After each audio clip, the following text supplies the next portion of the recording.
All right then, just to round off and bookend nicely, round 1 of the Rugby World Cup, I thought I would do my team of the weekend and the 3 best players overall. And as ever, I want your comments, please.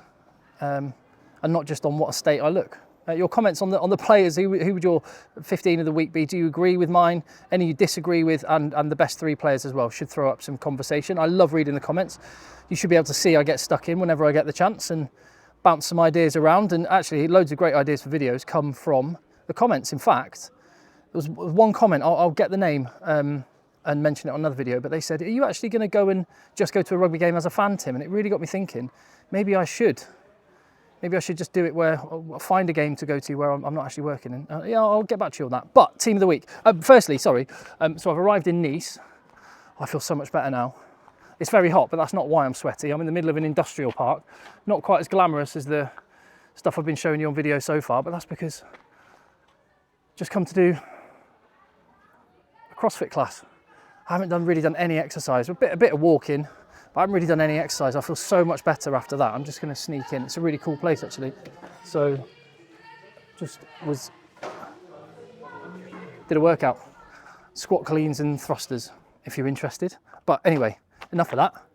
And it's a really good way to hone your French, actually, because you have to listen to the instructor in French and you pick some stuff up. Anyway, although I can say squat clean in French is squat clean.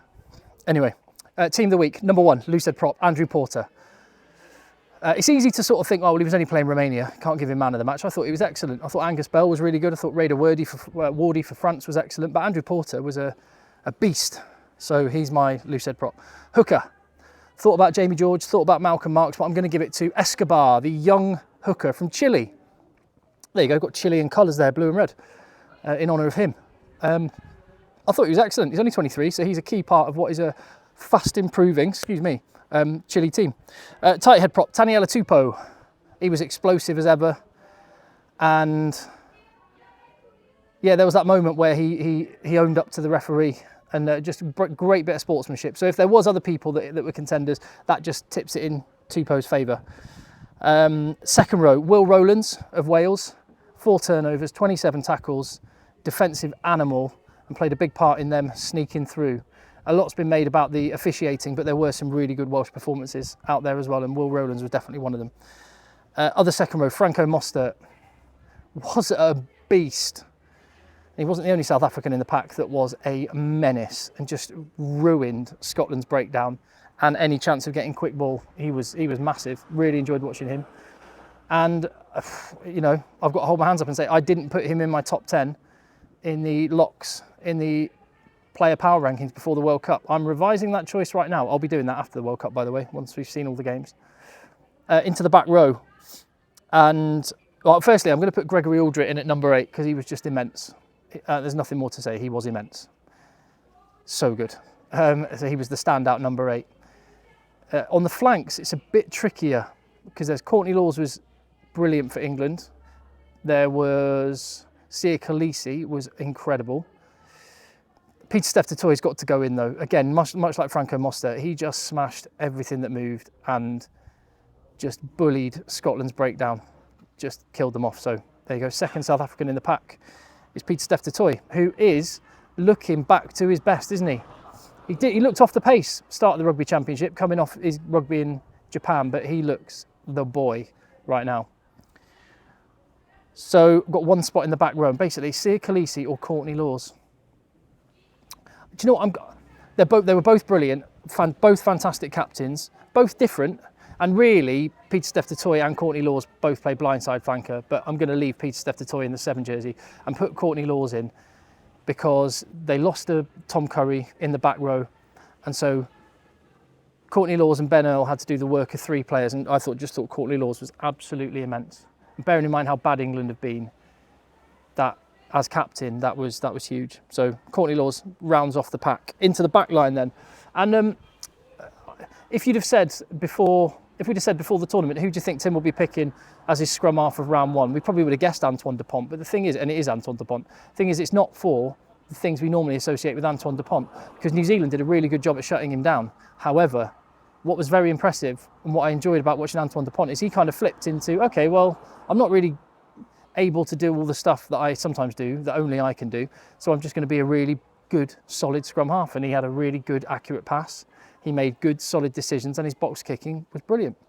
Little mention for Faf de Klerk, who had a good game, and that little moment with the Faf de Klerk fan in the stands, the kid who had those Springbok Speedos on, and Faf de Klerk signed him, and the kid was crying. Love that moment. Fly half. Matthew Jalabert was really good. Dan Bigger was really good. Marnie Lebok had that awesome moment with the no-look kick. But George Ford has to be the fly half. He was just outstanding. By the way, do you like my French t-shirt?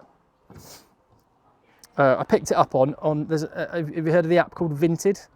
I was thinking I want some French stash, and I couldn't get any online. Couldn't get any online that, for sale in England, but I found this for just like £4 on Vinted, so I was very happy with. Just worn it to work out and got sweat all over it.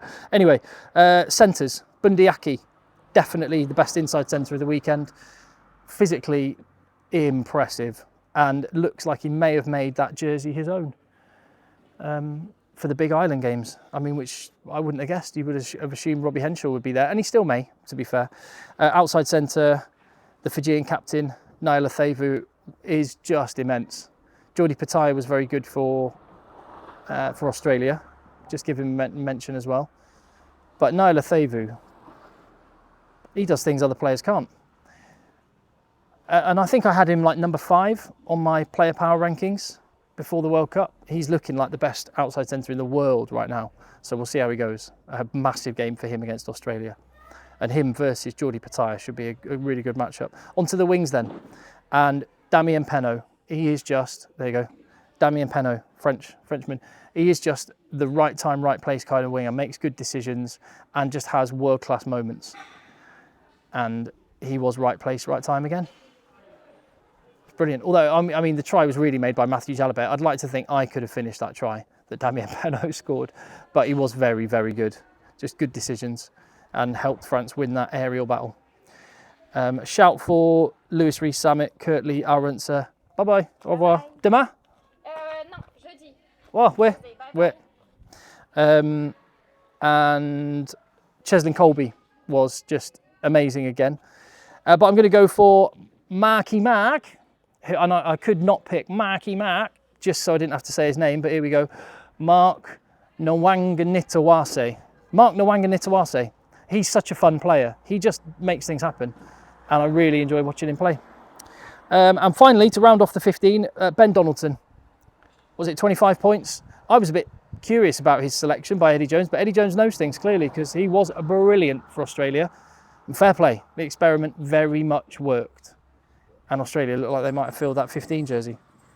Hugo Keenan, Damien Willems and Thomas Ramos were good as well. Top 3 players then. So of those 15, the 3 that I'm picking are...